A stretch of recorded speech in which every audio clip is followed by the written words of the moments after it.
Shalom Bapak Ibu, saudaraku yang dikasihi Tuhan. Kita akan mulai pada saat ini. Kita nyanyikan pujian Kemurahan-Mu lebih dari hidup.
Berikan kami hikmat untuk dapat menangkap apa yang menjadi rencana Allah dalam kehidupan kami. Beri kami kemampuan untuk dapat mengerti apa yang Tuhan kehendaki, sehingga kami berjalan sesuai dengan rencana dan kehendak-Mu. Terima kasih, kami mengucap syukur. Bersama kami akan mendengarkan firman-Mu di dalam nama Tuhan Yesus Kristus. Haleluya. Amin. Selamat pagi menjelang siang Bapak Ibu saudaraku yang dikasihi Tuhan. Kita akan belajar firman Tuhan yang tertulis di dalam Ibrani pasal yang ke-12 ayat yang ke-14. Ibrani pasal yang ke-12 ayat yang ke-14. Dikatakan, berusahalah hidup damai dengan semua orang dan kejarlah kekudusan, sebab tanpa kekudusan tidak seorang pun akan melihat Tuhan. Mari kita akan belajar dari satu ayat ini beberapa hal. Ya, yang pertama kita akan belajar berusahalah hidup damai dengan semua orang. Kita diperintahkan untuk hidup dengan suasana hati yang damai.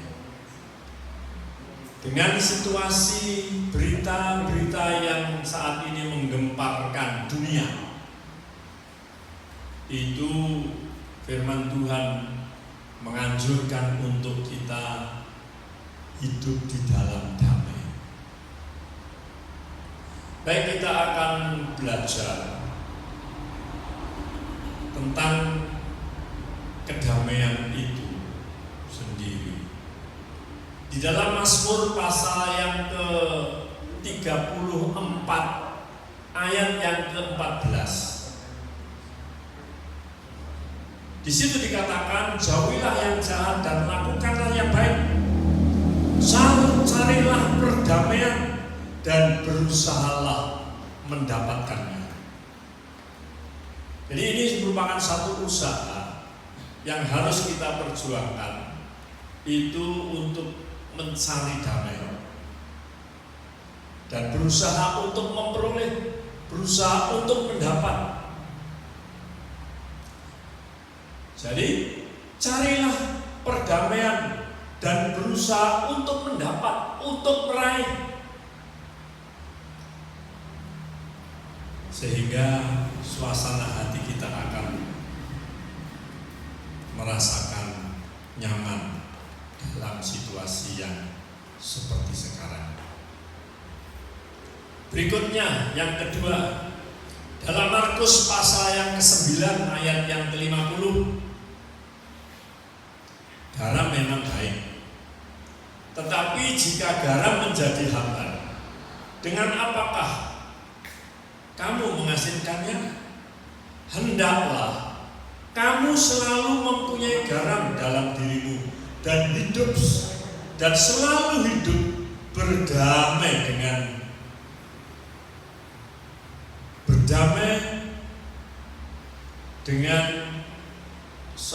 yang seorang dengan yang lain. Jadi kita berusaha untuk damai dengan siapa saja, di situasi yang bagaimanapun, ya, kita akan menikmati suasana yang damai, ya. Kita berdamai yang seorang dengan yang lain. Kalaupun ada sesuatu yang mengganjal di hati, ya, kita berdoa minta Tuhan yang memulihkan hati kita supaya bisa menikmati damai yang Tuhan berikan. Berikutnya, yang ketiga, sedapat-dapatnya hiduplah dalam perdamaian dengan semua orang. Yang berdamai dengan semua orang itu dari pihak kita yang membuat suasana damai.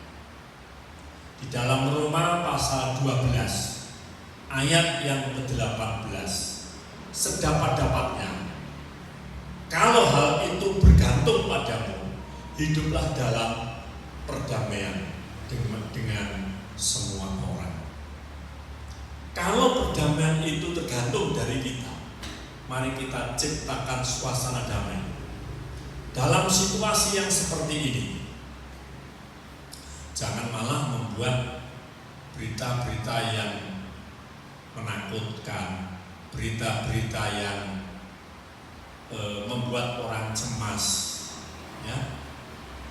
Bawalah, beritakanlah damai kepada semua orang. Karena firman Tuhan mengatakan di dalam Matius pasal yang ke-5 ayat yang ke-9, berbahagialah orang yang membawa damai, berbahagialah orang yang memberitakan damai, orang yang menciptakan suasana damai, karena mereka akan disebut anak-anak Allah. Jadi kalau kita ini membawa damai, menciptakan suasana damai, kita ini disebut anak-anak Allah. Jadi Bapak Ibu Saudara yang kekasih di dalam Kristus, bagian pertama di dalam Ibrani pasal yang ke-12 ayat yang ke-14, berusahalah hidup damai dengan semua orang, tidak pilih-pilih, ya, dengan semua orang. Jadi ciptakan suasana damai dengan siapa saja, baik di lingkungan maupun di keluarga kita masing-masing. Jadi itu bagian pertama dari Ibrani pasal 12 ayat yang ke-14. Nah, sekarang kita belajar bagian yang kedua dalam Ibrani pasal 12 ayat yang ke-14, dikatakan kejarlah kekudusan. Sebab tanpa kekudusan tidak seorang pun akan melihat Tuhan. Jangankan masuk kerajaan Tuhan, melihat saja tidak. Ya, paling cuma bisa membayangkan. Jadi Bapak Ibu Saudara yang dikasihi Tuhan, bagian kedua dari Ibrani pasal 12. Di situ dikatakan kejarlah kekudusan. Kembali kita aktif. Kita yang berusaha, tadi di bagian pertama berusaha, yang bagian kedua kejar. Jadi tidak mudah memang, tidak gampang. Cuma kita harus berusaha dengan sungguh-sungguh. Kita akan belajar dari kekudusan. Ada beberapa hal. Yang pertama kita belajar kekudusan itu merupakan maksud Allah bagi umatnya ketika Ia merencanakan keselamatan mereka di dalam Kristus. Jadi Yesus Kristus datang itu untuk menguduskan kita. Efesus pasal 1 ayat yang keempat. Sebab di dalam Dia Allah telah memilih kita sebelum dunia dijadikan, supaya kita kudus dan tak bercacat di hadapannya. Itu tujuan Allah untuk kita, sehingga Kristus harus datang ke dalam dunia. Itu supaya kita kudus. Jadi dalam Ibrani pasal 12 ayat 14, kejar kekudusan. Kita harus usahakan dengan sungguh-sungguh kejar kekudusan. Berikutnya yang kedua, kekudusan adalah maksud Kristus bagi umatnya, bagi kita semua. Ketika Ia datang ke dalam bumi ini, kita akan membaca Matius pasal 1 ayat 21. Matius pasal 1 ayat 21. Ia akan melahirkan anak laki-laki dan engkau akan menamakan dia Yesus, karena Dialah yang akan menyelamatkan umatnya dari dosa mereka. Jadi Yesus itu datang untuk menyelamatkan umatnya dari dosanya masing-masing. Tujuan Kristus datang ke dalam dunia itu untuk kekudusan kita. 1 Korintus pasal yang pertama ayat yang kedua, kepada jemaat Allah di Korintus, yaitu mereka yang dikuduskan dalam Kristus Yesus dan yang dipanggil menjadi orang-orang kudus, dengan semua orang di segala tempat yang berseru kepada nama Tuhan. Tuhan kita Yesus Kristus, yaitu Tuhan mereka dan Tuhan kita. Tetapi oleh Dia kamu berada di dalam Kristus Yesus, yang oleh Allah telah menjadi hikmat bagi kita. Ia membenarkan dan menguduskan dan menebus kita. 1 Korintus pasal pertama ayat yang ke-30. Jadi Tuhan datang ke dalam dunia dengan satu tujuan, untuk menguduskan orang-orang yang percaya. Jadi kekudusan adalah maksud Kristus bagi umatnya. Jadi Bapak Ibu, kita harus kejar kekudusan itu. Tadi dikatakan kita harus kejar, berusaha keras, tidak santai, ya. Berikutnya yang ketiga, kekudusan merupakan maksud Kristus bagi umatnya ketika ia menyerahkan dirinya disalib untuk mereka. Jadi Yesus disalib itu untuk menyucikan, menguduskan kita. Begitu kasihnya sehingga dia berkorban demi kekudusan kita. Efesus pasal yang kelima, ayat 25 sampai 27. Hai suami, kasihilah istrimu sebagaimana Kristus telah mengasihi jemaat dan telah menyerahkan dirinya baginya untuk menguduskannya sesudah ia menyucikannya dengan memandikannya dengan air dan firman, supaya dengan demikian ia menempatkan jemaat di hadapan dirinya dengan cemerlang, tanpa cacat atau kerut atau yang serupa itu, tetapi supaya jemaat kudus dan tidak bercacat. Jadi Yesus begitu mengasihi jemaat sampai ia harus menyerahkan hidupnya. Untuk itu kita yang sudah menerima pengorbanan Kristus, kita harus dan masih berusaha untuk kekudusan itu. Ya. Yang keempat, kekudusan merupakan maksud Allah ketika menjadikan kita ciptaan baru dan memberikan Roh Kudus kepada kita. Kekudusan merupakan maksud Allah ketika menjadikan kita ciptaan baru dan memberikan Roh Kudus kepada kita.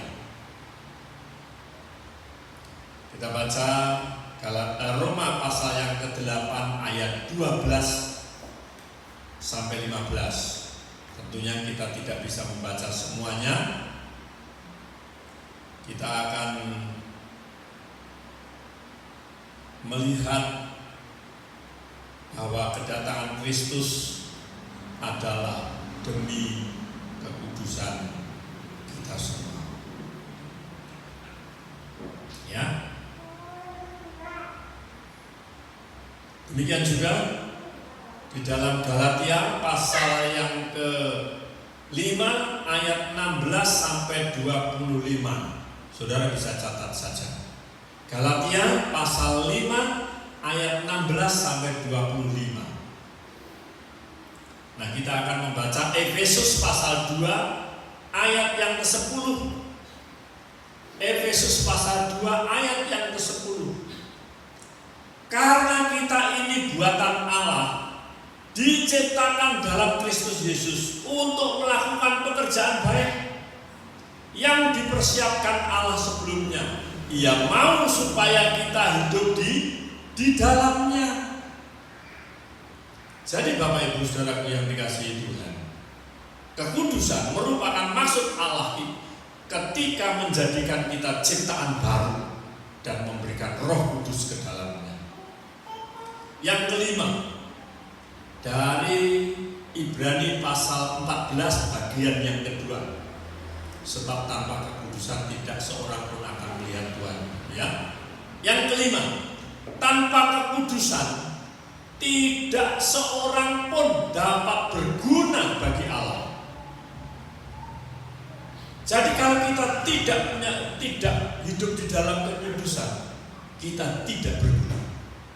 Baik ibadah kita, doa kita, pujian kita, persembahan kita, tidak berguna. Jadi Bapak Ibu, kekudusan merupakan rencana Allah bagi kita, dan sekarang kita belajar untuk mengejar kekudusan itu. Ya, di dalam 2 Timotius pasal 2 ayat 20 dan 21. Dalam rumah yang besar bukan hanya terdapat perabot dari emas dan perak, melainkan juga dari kayu dan tanah. Yang pertama dipakai untuk maksud yang mulia, dan yang terakhir untuk maksud yang kurang mulia. Jika seorang menyucikan dirinya dari hal-hal yang jahat, ia akan menjadi perabot rumah untuk maksud yang mulia.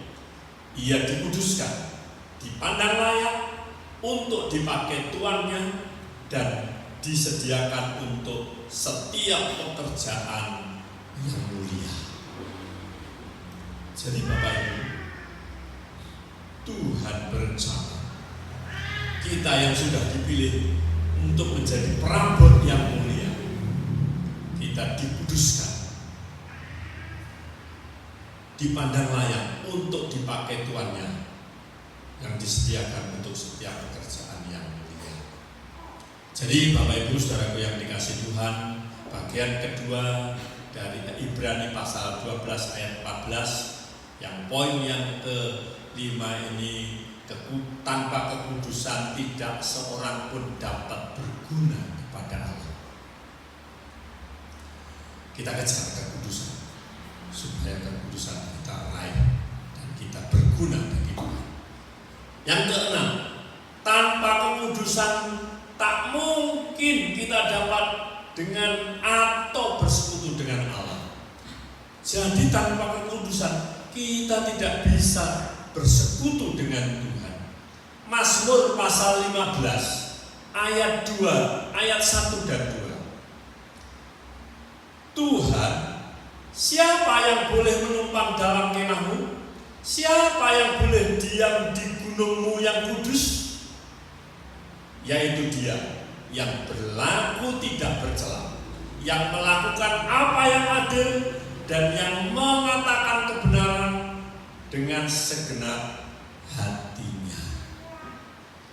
Jadi kekudusan itu merupakan persyaratan utama saat kita bersekutu dengan Tuhan.